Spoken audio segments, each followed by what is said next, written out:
Vamos entonces a continuar hoy día nuestra materia de farmacología.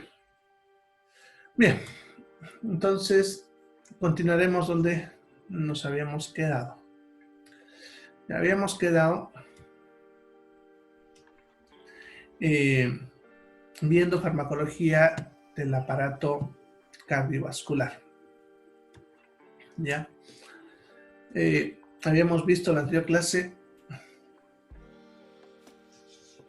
los cardiotónicos. ¿Ya? Vamos a ver ahora los antiarrítmicos y luego los antihipertensivos. Bien, en cuanto a los antiarrítmicos, como pueden ver, solamente los menciono, ya que muchas de estas drogas pertenecen a otros grupos y lo vamos a estudiar en los otros grupos como corresponde. Por ejemplo, la lidocaína, como todos ustedes saben, es un anestésico local, ¿ya? Pero se usa también por vía endovenosa para ciertas arritmias.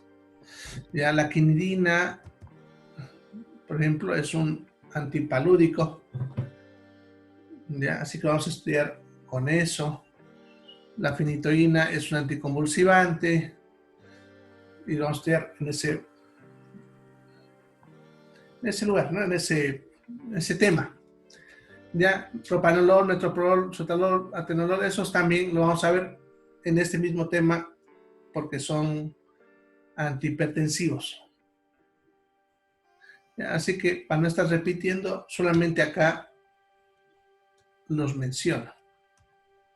Ya, se van a usar para arritmias dependiendo de cada una de ellas, diferentes tipos de arritmias. Ya, y eso se va a aclarar cuando veamos la droga de forma más específica. Bien, entonces veremos los antihipertensivos.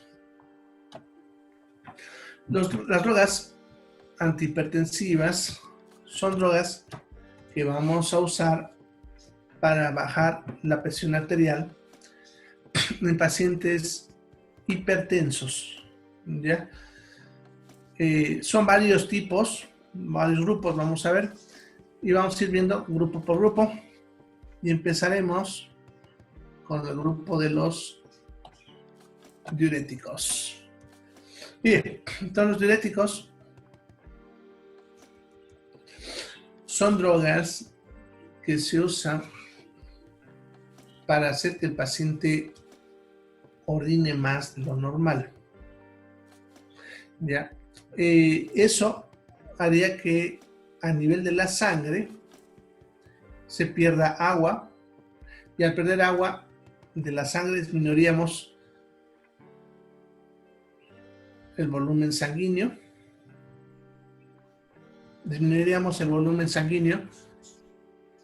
y de esa manera bajaremos la presión arterial. Es su principal indicación. Sin embargo, también se usan para tratar edemas, que es cuando el cuerpo retiene agua en algún tejido, ¿no? Como en las pies principalmente, dependiendo de la causa. En patologías como los ACVs, que eso es, por si acaso, accidente cerebrovascular, que ahí entrarían las embolias, los derrames, y este TEC significa traumatismo encefalocraneano, que eso es cuando uno se golpea la cabeza. ¿Ya? Sucede que en esas dos patologías el cerebro se inflama y se hincha, ¿no? Llenándose obviamente de agua, y se va a usar estas drogas para deshidratar un poco el cerebro, así se deshincha y evitamos que esa hinchazón del cerebro cause más daño. Bien, en algunas intoxicaciones, cuando queremos que la droga que ya se absorbía en la sangre se elimine más rápido. Y cuando necesitamos hacer corrección hidroelectrolítica. Que eso lo hacemos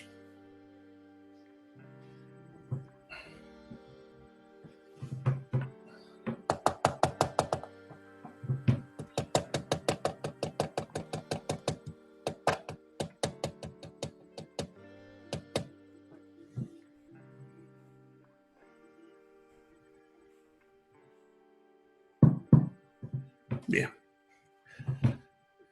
Eso lo hacemos cuando el paciente tiene una alteración del sodio o del potasio. Lo que pasa es que los diuréticos, ya van a ver, hacen que perdamos más sodio o más potasio, dependiendo del tipo de diurético. Entonces, en pacientes que puedan tener acumulación de estos electrolitos, se pueden usar los diuréticos para que los boten más rápido. ¿Ya? Bien, entonces en eso se usaría. ¿Ya? Bueno, en cuanto a la hipertensión arterial, que es lo que estamos viendo ahorita, generalmente se los usa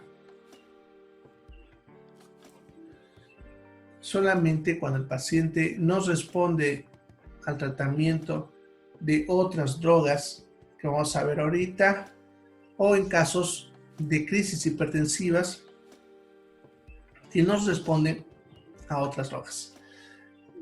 Generalmente se las usa asociadas a otras drogas antihipertensivas. No se las suele usar solas, ¿ya? Cuando es para la hipertensión arterial. Bien, vamos a ir viendo los diferentes tipos y vamos a ir aclarando esas situaciones. Bien.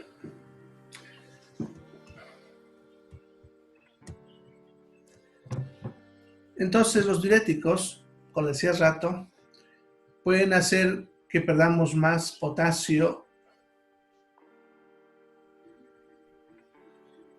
pero algunos hacen lo contrario, retienen el potasio.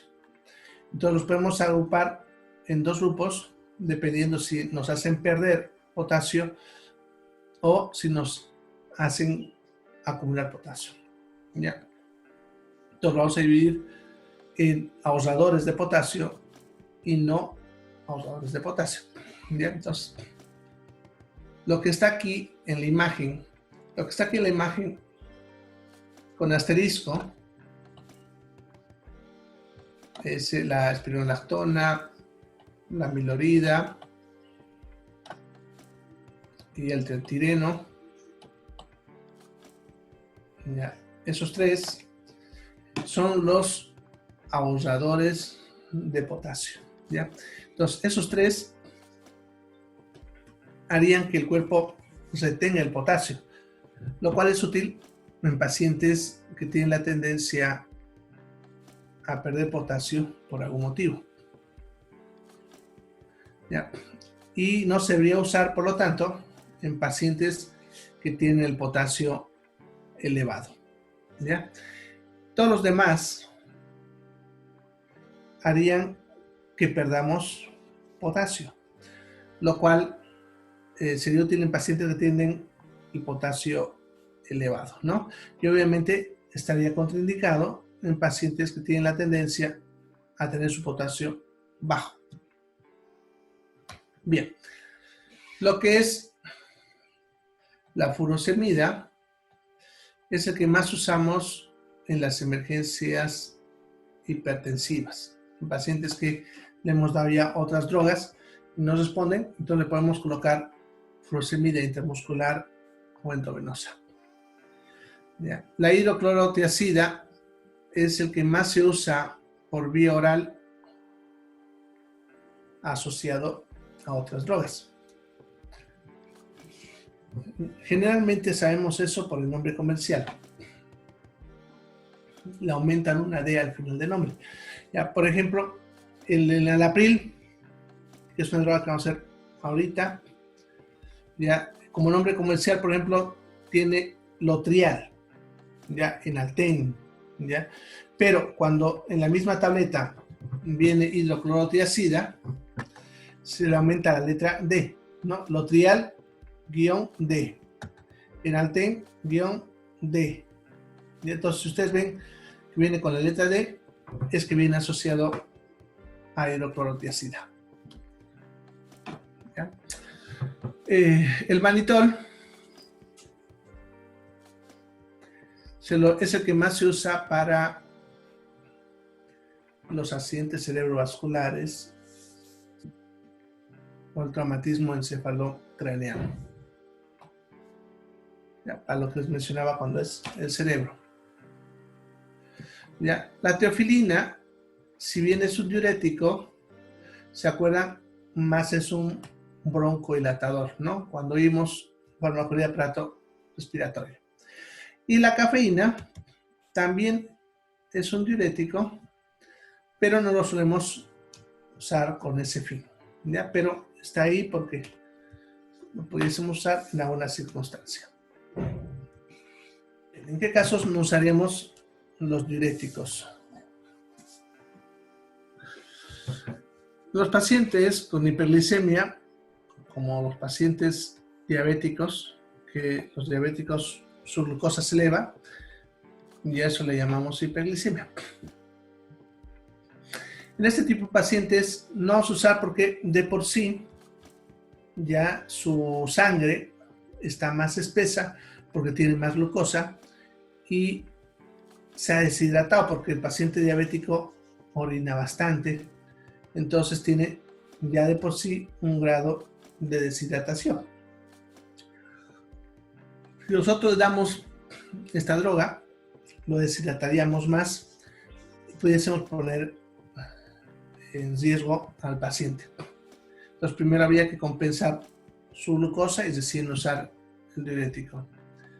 Pacientes que tengan problemas de calcio, ¿no? Como osteoporosis, osteomalacia, hipocalcemias, porque al orinar más perdíamos también más calcio. La gota, que es cuando tenemos elevación del ácido úrico, sucede que si se va deshidratando, se va a concentrar más el ácido úrico y eso favorecería que se precipite y produzca cristales, que eso es lo que genera la gota, que es cuando duelen articulaciones por la elevación del ácido úrico. En pacientes con hipotensión no podemos usar porque obviamente le va a bajar más la presión. Lo mismo con deshidratación, porque obviamente le va a hacer que se deshidrate más. Bueno, y en cuanto a las alteraciones del potasio, según la droga, en base a lo que les decía anteriormente, ya los que están aquí con asterisco, ya a ver, vamos a ponerlo. Aquí les puse uno, otro y otro. Están con asterisco, no se pueden usar cuando el potasio sanguíneo está elevado, ¿ya? Y todos los otros que no están con asterisco no se pueden usar en pacientes con el potasio bajo. En cuanto a los efectos adversos, lo que más suelen producir son justamente las alteraciones del sodio y del potasio, y principalmente del potasio. Ya los que son perdedores de potasio, como la furosemida y la hidroclorotiazida, van a hacer que el paciente le dé hipopotasemia, que eso es el potasio bajo. Y los ahorradores de potasio haría lo contrario. Incrementaría nuestro potasio sangre. Bien, otras cosas que pueden producir es hipomagnesemia, que eso es cuando perdemos magnesio, hiperglicemia, que eso es cuando perdemos agua y la glucosa se concentra más, lo mismo que la hiperuricemia, que es cuando se acumula ácido úrico, y también la hiperlipidemia, que es cuando se acumulan las grasas. En estos tres, no es que ellos aumenten, sino que hemos perdido agua y eso hace que la concentración aumente. ¿Ya? Bien, pueden producir náuseas, vómitos, diarrea con muchas drogas, lo mismo que cefalea, mareos, vértigos. Algunos, como la furosemida, pueden producir daño a nivel auditivo. Eso significa que disminuiría su capacidad auditiva. Pudiesen producir daño a nivel renal, porque lo forzarían prácticamente a trabajar. Algunos pueden producir hemorragias digestivas. Bueno, y algunos pueden producir cálculos renales, ¿no? Porque en la orina lo va a forzar a que perdamos calcio. Ya, y eso generaría ese problema. Bueno, entonces, eso en cuanto a efectos adversos. En cuanto a precauciones de los diuréticos, más que todo hay que vigilar al potasio, ¿ya? Porque si bien altera el sodio, el magnesio y el calcio, sus alteraciones no suelen ser peligrosas o no poner en riesgo la vida del paciente. En cambio, el potasio sí, ¿no? Como tenemos muy poquito, cualquier pérdida o cualquier elevación pudiese generar alteración de la función cardíaca y eso puede llevarnos incluso a un paro. Entonces, en pacientes que usan por tiempos prolongados, sería más de 15 días, deben hacerse controles de su potasio sanguíneo hasta conseguir una dosis adecuada que le funcione y que al mismo tiempo no le haga perder mucho potasio. ¿Ya? Bien, esos serían los diuréticos. Entonces veremos ahora las drogas llamadas inhibidores de la enzima convertidora de angiotensina, que se suele usar bastante las siglas de estas drogas, que serían los YECAS. Entonces, ahora se escucha YECAS, ya saben que nos estamos refiriendo a este grupo de acá. Bien. Estas drogas actúan inhibiendo a la enzima que convierte la angiotensina 1 en angiotensina 2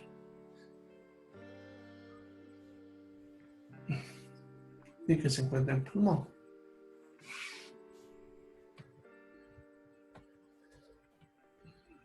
Bien, ¿cuáles son? Como ven, son esas de ahí, de las cuales la más conocida es el famoso enalapril. Bien, no solamente es la más conocida, sino que es la que se suele usar por primera vez en el tratamiento de todas las personas. ¿Ya? Cuando un paciente es diagnosticado por primera vez con hipertensión arterial, ya se le empieza con el enalapril, que es uno de los antihipertensivos más usados. Viene con el nombre de Lotrial Enalap. ¿Ya? Bien, el captopril, el siguiente, es el que actualmente se indica para el tratamiento de las crisis hipertensivas. ¿Ya? Eso es en pacientes que su presión suele ser normal y que a veces se les sube de golpe produciendo síntomas, lo cual hace que llegue a la emergencia. Y entonces le vamos a colocar captopril, que suele venir en tabletitas para sublingual. Entonces se le coloca una tabletita bajo la lengua, esta se deshace y hace su efecto rápidamente. ¿Ya? Entonces, Lanapril es el más usado para el tratamiento prolongado y captopril para las emergencias. Bueno, los otros son alternativas que se suelen usar si el paciente por algún motivo no puede usar una de estas dos, ¿no? Como el lisinopril, ramipril, benesepril o suinopril. Ya tal vez el lisinopril, perdón, es el más usado. Bien, en cuanto a efectos adversos, uno de los principales efectos adversos es la tos.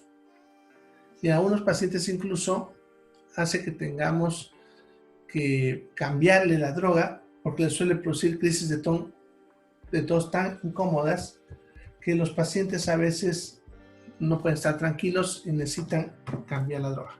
Cuando este efecto adverso aparece, siempre hay que descartar de que el paciente no tenga otras enfermedades respiratorias como faringitis, amigdalitis o neumonías u otras antes de cambiar la droga.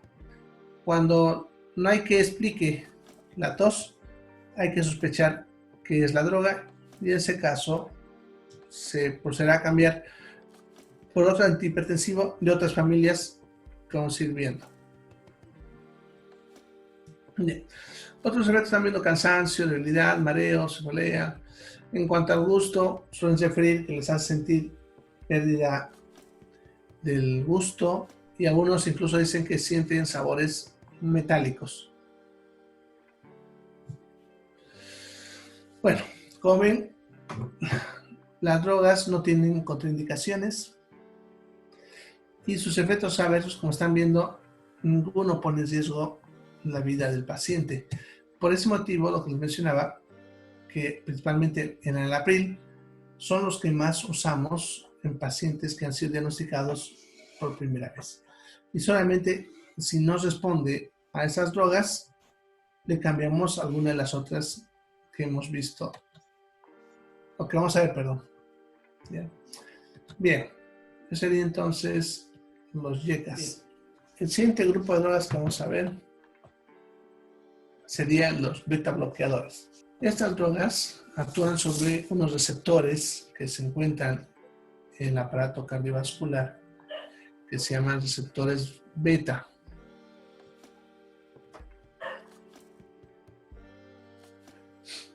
Ahora, estos receptores beta hacen diferentes cosas dependiendo del órgano donde esté el receptor. En este caso, lo que nos interesa es que estas drogas van a actuar en dos lugares. Ya, en el corazón hacen que baje la frecuencia y a nivel de los vasos sanguíneos producen vasodilatación, lo cual haría que la presión arterial empiece a bajar. ¿Ya? Bien, pero también como hacen que el corazón lata más lento,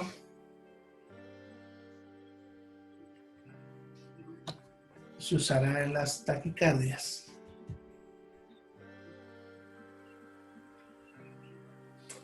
¿Ya? Es por ese motivo que está también clasificado como antiarrítmicos. Lo que les decía hace ratito, en los antiarrítmicos, si volvemos a ver, que se los menciona. Ahora, en cuanto a la ansiedad, no es el tratamiento en sí, porque la ansiedad es un trastorno psicológico, pero lo que pasa es que en la ansiedad tenemos manifestaciones físicas con taquicardia. Entonces, el paciente que está con taquicardia, al dar esta droga, desaparece ese efecto. Entonces, no es en sí el tratamiento para la ansiedad, pero sí para uno de los síntomas de la ansiedad. Tenemos, como ven, el atenolol, propanolol, metropolol, perdón, ¿ya? Metropolol. Ya hay otros más, pero ya dentro de desuso. Estos son los que todavía se están usando. Ya, principalmente el atenolol. Bueno, estas drogas, como actúan sobre el corazón, haciendo que baje la frecuencia cardíaca, entonces no se puede usar en bradicardias, ¿no? Porque si el paciente, su frecuencia cardíaca ya está de por sí baja, y si damos esto y baja más, entonces estamos en riesgo de que haya paro cardíaco. Entonces no se puede en pacientes con frecuencia cardíaca baja. En cuanto al shock y la hipotensión arterial, ya empeoraría esa caída de presión arterial. Por lo tanto, no se aconseja en pacientes que están con hipotensión shock. Acuérdense que decía que también son antiarrítmicos y se pueden usar en pacientes con taquicardia. Pero el problema es que en el shock, el paciente tiene la presión baja y tiene taquicardia. ¿Ya? En este caso, por ejemplo, no se puede dar porque si bien va a hacer que el corazón baje la frecuencia, eso también haría que la presión arterial baje, empeorando el estado de shock. ¿Ya?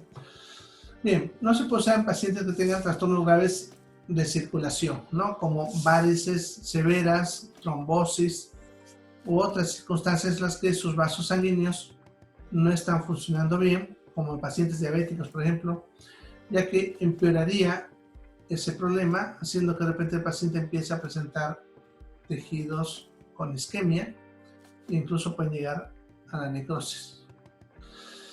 En cuanto al asma, bien, acá hay un dato interesante. Estos son beta bloqueadores. Los que hemos visto en el asma, como el salbutamol o el fenoterol, son drogas contrarias a estas. ¿Ya? Fíjense, van a bajar la presión, van a disminuir la frecuencia cardíaca y a nivel de los bronquios los cerrarían. En cambio, las drogas como el salbutamol harían todo lo contrario. Abrirían los bronquios, pero harían que el corazón lata más rápido y por lo tanto la presión arterial también suba. Ya, por lo tanto, no se van a usar en asma porque contrarrestarían el efecto de los broncodilatadores, empeorando el cuadro de asma.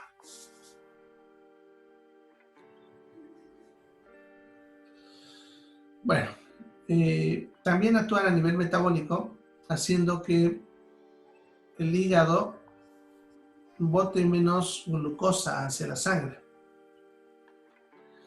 Por lo tanto, cuando se usan estas drogas, hay la tendencia a la hipoglicemia, a que la glucosa baje. Si el paciente ya de por sí tiene esa tendencia, como por ejemplo personas que ayunan, personas diabéticas que están comiendo menos de lo normal, o que están haciendo dietas para bajar de peso y entonces van a comer menos, son pacientes con tendencia a la hipoglicemia. Y no les vamos a dar estas drogas porque pudiesen hacer que su glucosa se baje más.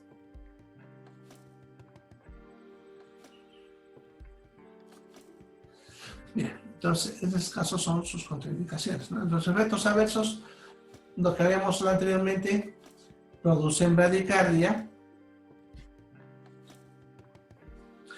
lo cual, cuando llega a ocurrir, se debe suspender la droga y cambiar a otros antihipertensivos. ¿Ya? Ahora, lo que es la palidez y la frialdad, principalmente en la punta de los dedos de las manos y los pies, son efectos adversos muy frecuentes y solamente son incómodos, no justificando que se lo cambie a otra droga, a menos que para el paciente sea muy molesto. Realmente suelen aparecer entre unos 15 a 20 minutos después de haber consumido alguna de estas drogas. Ya, puede que el paciente tenga fatiga, náuseas, vómitos, diarrea. Y lo que les decía hace rato, ¿no? La tendencia a la hipoglicemia puede hacer que su glucosa su glucosa se baja. Bueno, entonces con estas drogas, si bien es necesario controlar la glucosa, pero se debe estar pendiente de este aspecto con esta droga. Principalmente si el paciente es diabético o tiene, como dice ahí, vamos a los antihipertensivos de acción central. Ya estos van a actuar sobre el sistema nervioso autónomo, haciendo que los vasos sanguíneos se abran. Ya, estas drogas son muy útiles para bajar la hipertensión arterial en pacientes que no responden a los dos grupos anteriores. Sin embargo, su principal indicación es la preeclampsia. La preeclampsia es una enfermedad del embarazo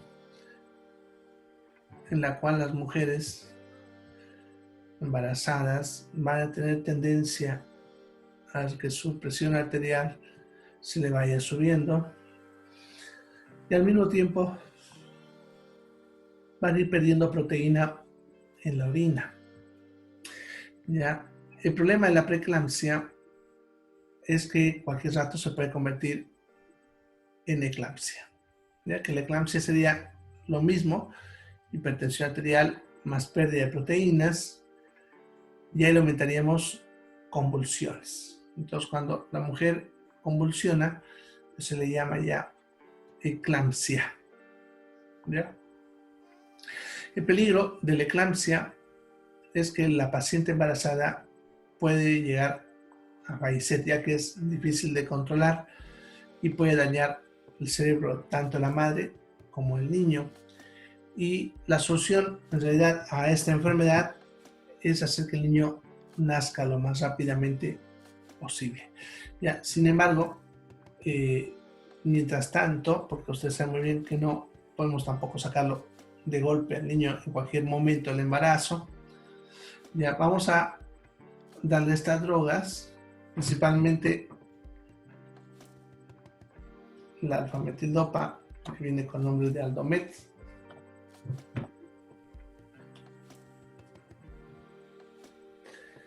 ¿Ya? En pacientes que ya están con preeclampsia.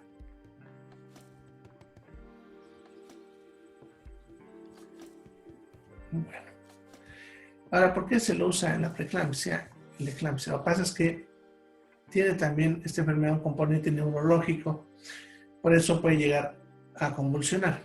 Entonces, uno de los efectos adversos de estas drogas es que producen sedación o somnolencia.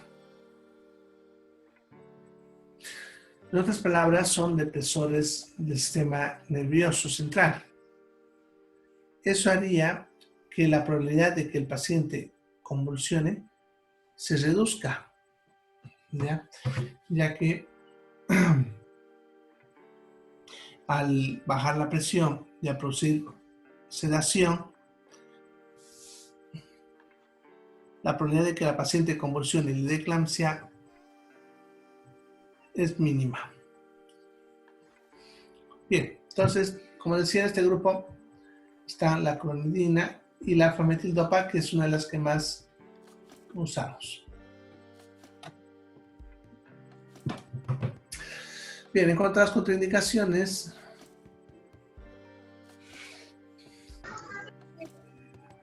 tendríamos lo que es la enfermedad hepática, ya que esas drogas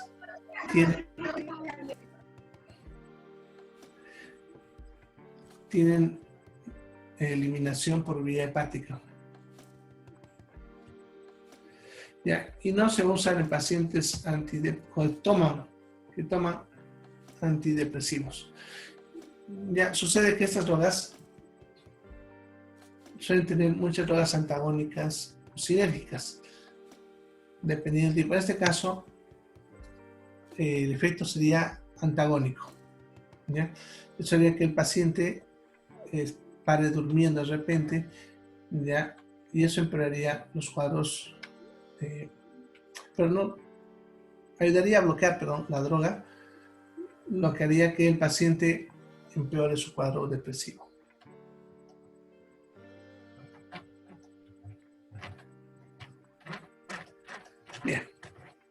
cuanto a los efectos adversos, el primero, ya se ha dicho que es frecuente.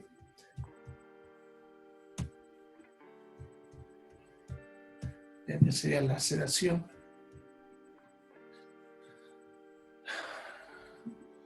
Luego tenemos efectos como parkinsonismo, ¿se acuerdan? Es cuando el paciente tiene síntomas de Parkinson.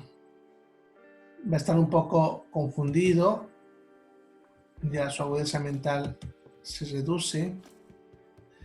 Puede que tenga movimientos involuntarios, principalmente del rostro, ¿ya? Como hacer gestos involuntarios y mover la lengua.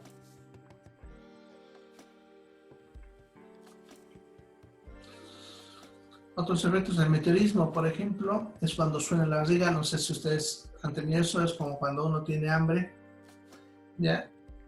Entonces, eso es meteorismo. Puede presentarse acá en la boca, ya que no es tan frecuente, ¿no? Bueno, y falla hepática y anemia, esos son raros, ¿ya? Lo más común es la sedación, la confusión mental, el parkinsonismo, son más frecuentes con este tipo de drogas.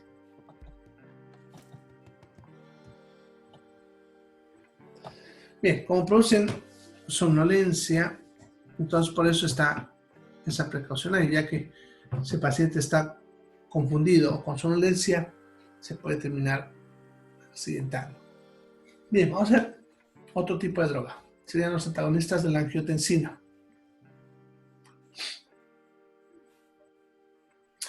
Estas drogas bloquearían el efecto de la angiotensina, que es una sustancia que se encarga de hacer que los vasos sanguíneos se cierren en su diámetro. Entonces, si la bloqueamos a esta, los vasos sanguíneos se abrirán, ¿no? De esta manera corrige la presión arterial.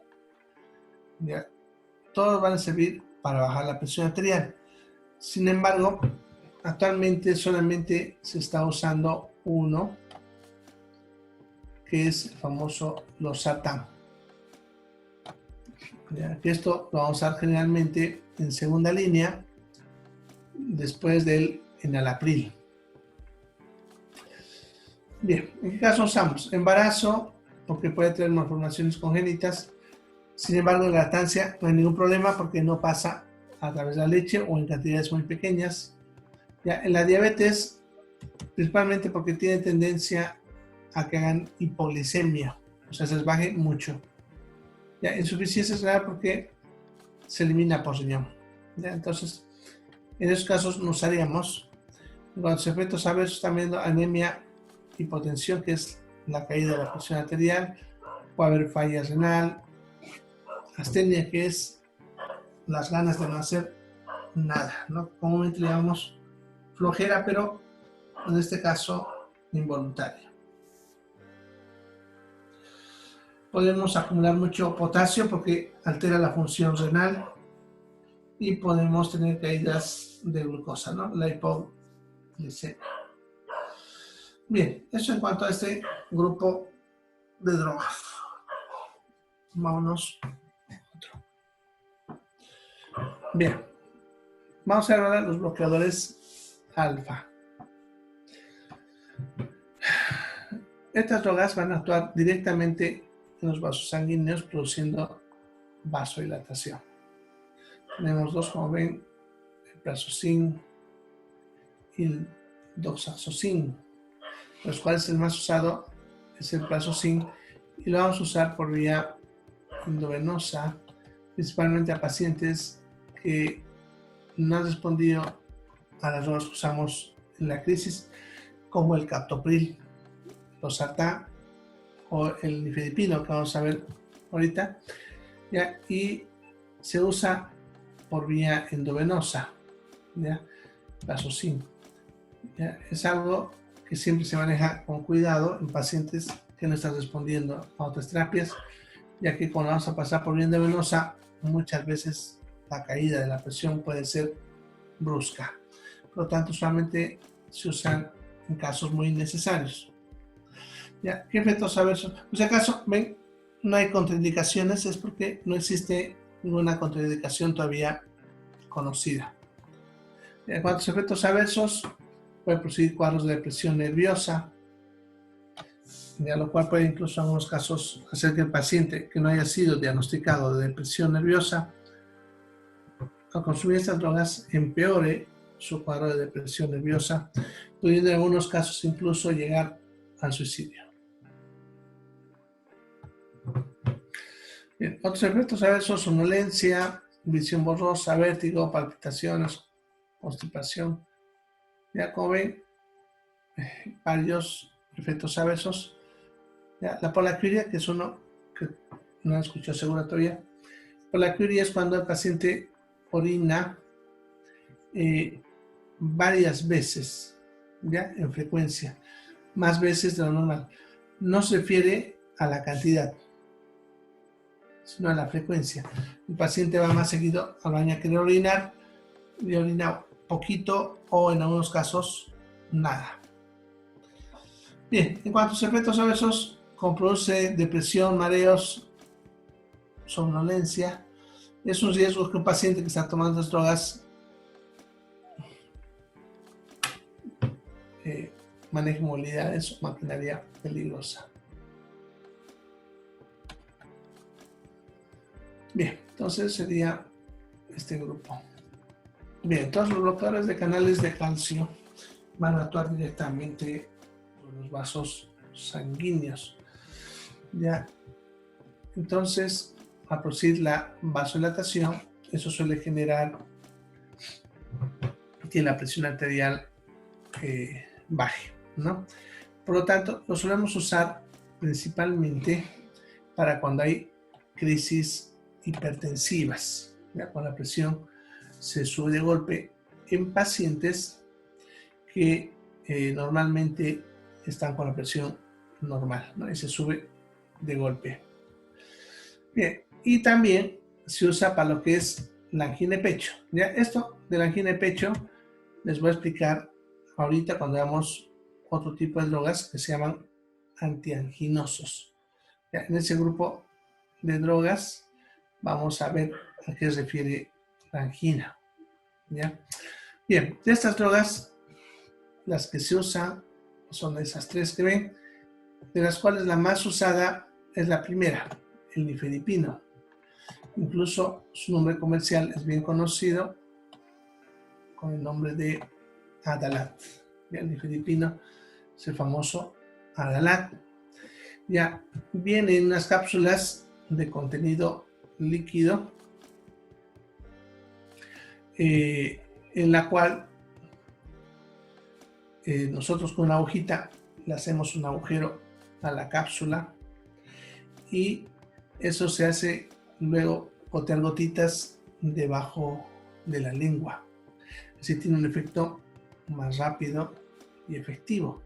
Sin embargo, uno de los problemas de estas drogas es que a veces nos bajan la presión muy de forma brusca, de golpe, lo cual en un paciente hipertenso muchas veces no es bueno.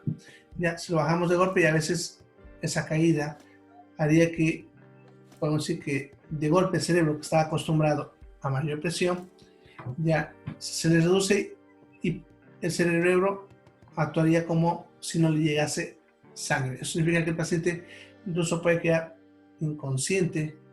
Ya. Por lo tanto, si bien lo usamos en algunas emergencias, no es nuestra primera opción. Ya como les dije anteriormente, la mejor opción para la hipertensión arterial contra las crisis es el captopril. ¿Ya?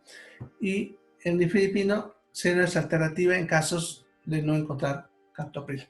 Ya, el nifedipino es más fácil de encontrar ya que se encuentra casi en todas las farmacias, es barato, ya comparado con el captopril, que a veces cuesta conseguir las tabletas sublinguales. Bien, en cuanto a las contraindicaciones, lo que es hipersensibilidad a la droga se refiere a las alergias. ¿Ya? Algunos pacientes pueden ser alérgicos a esto y por eso esa aclaración. Nosotros, como han visto, no habla de eso porque sería raro ver una alergia. Ya, no imposible, pero por lo menos yo en toda mi experiencia nunca he visto a esas otras drogas y sí a esta. Ya, no se usar en pacientes que consumen sildenafilo o derivados como el tadalafilo. Ya, el sildenafilo es lo que comúnmente le suelen llamar Viagra, el Viagra, ya que sucede que produce un efecto de vasoconstricción a nivel de los vasos coronarios, que son los vasos que alimentan al corazón. Cuando se usa el nifedipino solito, ya ayuda a que estos vasos se abran y por lo tanto mejora la circulación en nivel cardíaco. Pero cuando se usa junto con sildenafilo o tadalafilo u otro derivado, este efecto se invierte. Entonces, en vez de abrirse los vasos sanguíneos en el corazón, se cierran, haciendo que llegue mucho menos sangre a ese corazón, lo cual puede llevar a un infarto agudo del miocardio. Ya, los famosos infartos cardíacos, ya están viendo, en este caso, puede ser gracias a este sinergismo. Ya, y por lo tanto, nunca hay que usar estas drogas en pacientes que están tomando eso. O sea, si el paciente toma Viagra, no puede tomar nifedipino, o la inversa, ¿no? Si está tomando estas drogas, no puede usar sildenafilo. ¿Ya? Bien, entonces en eso es muy importante siempre al paciente preguntarle, al paciente de sexo masculino, si no está tomando alguna de estas drogas. Ya siempre ya es bueno preguntarlo a solas, ya explicándole del riesgo que él puede tener si es que no nos dice que está tomando esas drogas. ¿Eso por qué? Porque muchos pacientes que toman sildenafilo tienden a ocultar esta información, principalmente si hay otras personas alrededor, por la vergüenza que ellos tienen, y a veces prefieren no decirte. Entonces hay que avisarles que el riesgo de que él se ponga mal y le dé un infarto es altísimo si es que no nos avisa que está tomando estas drogas. Eso por lo menos va a forzar a que el paciente nos cuente que sí está tomando y nos haría que cambiemos a otro tipo de droga. ¿Ya? Bien, no podemos usar en pacientes que la presión la tenga baja, porque hemos dicho que empeora. Y la palabra IAM que ven en realidad son siglas, significa infarto agudo de miocardio. Y no se puede usar en pacientes que acaban de sufrir un infarto agudo de miocardio. Ya, pero sí cuando todavía no ha pasado, en la famosa angina de pecho, que como decía les voy a explicar más ratito. ¿Ya? Bien, en cuanto a efectos adversos, la cefalea es muy frecuente, pero como siempre le digo, prefiero tener un paciente con dolor de cabeza que un paciente muerto. Entonces, si bien es un efecto adverso muy frecuente, se puede contrarrestar este efecto dándole un analgésico asociado a esta droga, ¿no? Generalmente, después de media hora, los pacientes suelen quejar del dolor de cabeza. Entonces, si junto con esta droga al mismo tiempo le damos un analgésico como el ketorolaco, este efecto no aparece o es mínimo. ¿Ya? Puede haber estreñimiento, que se acuerdan, es también constipación, ¿ya? En algunos pacientes, y en algunos puede que la presión se baje mucho, ¿no? Que decía que era uno de los efectos adversos de estas drogas, principalmente del nifedipino. Bien, bueno, la sensación de malestar general es con cuando uno está enfermo, decaído, le duele por aquí, por allá, se llama sensación de malestar general. ¿Ya? Bien, entonces, si uno tiene cuidado en cuanto a estas drogas, se las puede usar sin ningún problema, pero hay que tener siempre en cuenta lo que menciona ahí en las contraindicaciones. Bien, hasta ahí entonces serían las drogas antihipertensivas. Bien, entonces vamos a ver ahora las drogas antianginosas. Las drogas antianginosas son las drogas que se usan para la angina de pecho. Por lo tanto, nosotros necesitamos saber qué es la angina de pecho, ¿no? Ya sucede que el corazón está irrigado por dos arterias llamadas arterias coronarias. Estas arterias coronarias, por los años, se pueden acumular de grasas y para colmo pueden cerrarse. Eso significa producir vasoconstricción. Cuando esto ocurre, la sangre no va a pasar a alguna parte del corazón y esa parte del corazón se va a morir. A eso se le llama infarto agudo de miocardio, a esa muerte de alguna parte del corazón debido a que le faltó sangre. ¿Ya? Bien, entonces, cuando el dolor empieza, ya la clave para diferenciar entre una angina y un infarto es el tiempo, ya que en sí son los mismos síntomas, ya que la angina de pecho es lo que la gente le suele llamar el preinfarto. Ya no tenemos ese término nosotros, pero la gente le llama así. Ya, entonces van a tener los mismos síntomas. Una angina de pecho y un infarto tienen los mismos síntomas. Dolor de región precordial, que significa la zona del corazón, en el pecho, que a veces se irradia hacia el cuello o hacia el brazo, acompañado de fatiga. ¿Ya? Si ese dolor dura menos de 20 minutos, hasta 30 minutos, es considerado una angina de pecho. Significa que se destapó, si ustedes quieren, a tiempo y las zonas musculares no se murieron. ¿Ya? Pero si pasa más de ese tiempo, ya es considerado un infarto, ya que aun cuando se destanque el paso, las células ya se murieron, ya que el tiempo es 30 minutos. ¿Ya? Entonces, la diferencia entre angina y pecho es el tiempo. ¿Ya? Si dura menos de 30 minutos, es una angina de pecho. Si dura más de 30 minutos, es un infarto agudo de miocardio. Entonces, esta droga se usa cuando están en angina, o sea, cuando todavía no ha habido el infarto. ¿Ya? Para eso se usa. ¿Ya? Vienen en tabletitas tanto para tomar, pero también aquí se usan bastante las sublinguales. Bien, entre estas drogas tenemos a la nitroglicerina, que es en realidad la ideal para el tratamiento, ya que de los efectos adversos que ven ahí, ya generalmente de esta droga se presentan muy pocos. ¿Ya? Sin embargo, cuesta conseguir un poco en nuestro medio porque es una droga ya que es controlada. ¿Por qué es controlada? Bueno, por ignorancia de nuestras autoridades. ¿Ya? Sucede que la nitroglicerina, si alguna vez escucharon, es un explosivo. ¿Ya? Es un explosivo muy sensible. ¿Ya? Pero una tabletita de nitroglicerina tiene tan poco que no explotaría. ¿Ya? Tendrías que usar miles para usarlo como explosivo. Pero el gobierno no entiende todas esas cosas, ¿no? Entonces, por ese motivo, que la nitroglicerina cuesta que ingrese porque es controlada, entonces a veces cuesta conseguir un poquito, ¿no? Pero hay, ¿ya? Suele venir en tabletas para sublingual, tabletas para tomar, en parches, ¿no? En pacientes que tienen estos problemas. Bien, si bien es el ideal, hay poco. Entonces, el que más usamos, porque es el que más ingresa, es el nitrato de isosorbida. ¿Ya? Viene con nombre comercial de Isordil. Entonces, el que más vamos a usar. ¿Ya? Y el nifedipino, que es el mismo que les hablé del anterior grupo, que se usa para este efecto. ¿Ya?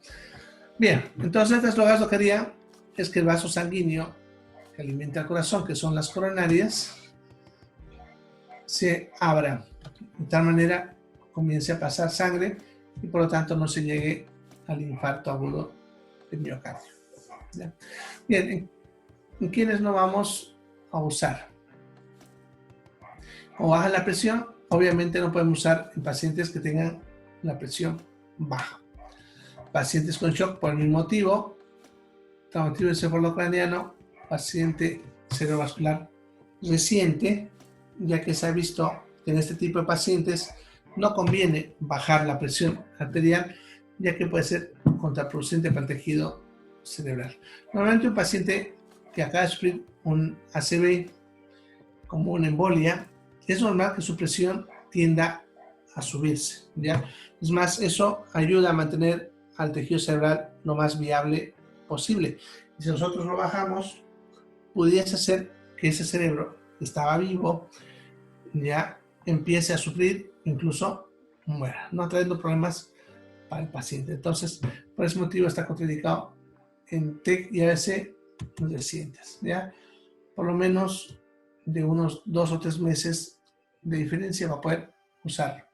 Lo mismo pasaría en el infarto agudo reciente. En vez de ayudar, empeoraría, ¿ya? Por lo tanto, es útil en lo que es la angina de pecho, pero ya no es útil cuando ha ocurrido el infarto. Por lo tanto, si han pasado más de 30 minutos, ya no conviene usar estas drogas, ¿ya?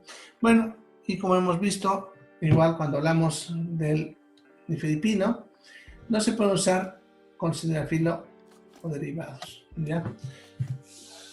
Bien, y acuérdense que eso es lo que decía que es el Viagra, ¿no?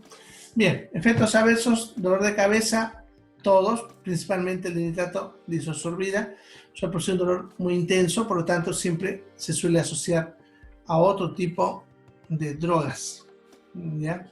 Como a un tipo de analgésico.